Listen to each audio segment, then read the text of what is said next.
Mes chers compatriotes, depuis des années, un même sentiment vous étreint, vous oppresse, vous hante. Un sentiment étrange et pénétrant de dépossession.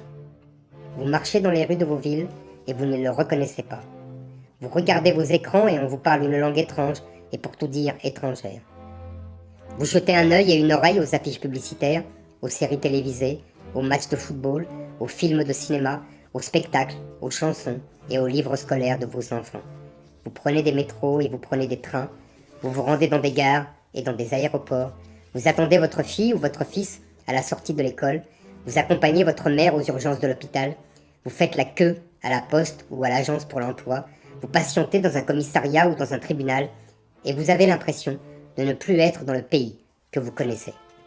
Vous vous souvenez du pays que vous avez connu dans votre enfance, vous vous souvenez du pays que vos parents vous ont décrit, vous vous souvenez du pays que vous retrouvez dans les films ou dans les livres, le pays de Jeanne d'Arc et de Louis XIV, le pays de Bonaparte et du général de Gaulle, le pays des chevaliers et des gentes dames, le pays de Victor Hugo et de Chateaubriand, le pays de Pascal et de Descartes, le pays des fables de La Fontaine, des personnages de Molière et des vers de Racine, le pays de Notre-Dame de Paris et des clochers dans les villages, le pays de Gavroche et de Cosette, le pays des barricades et de Versailles, le pays de Pasteur et de Lavoisier, le pays de Voltaire et de Rousseau, de Clémenceau et des Poilus de 14, de Gaulle et de Jean Moulin, le pays de Gabin et de Delon, de Brigitte Bardot et de Belmondo, de Johnny et d'Aznavour, de Brassens et de Barbara, des films de Sautet et de Verneuil.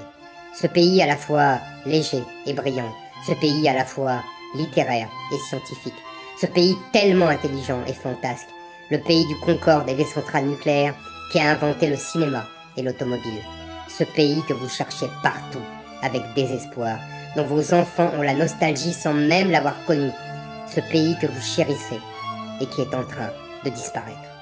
Vous n'avez pas déménagé, et pourtant vous avez la sensation de ne plus être chez vous. Vous n'avez pas quitté votre pays, mais c'est comme si votre pays vous avait quitté. Vous vous sentez étranger dans votre propre pays. Vous êtes des exilés de l'intérieur.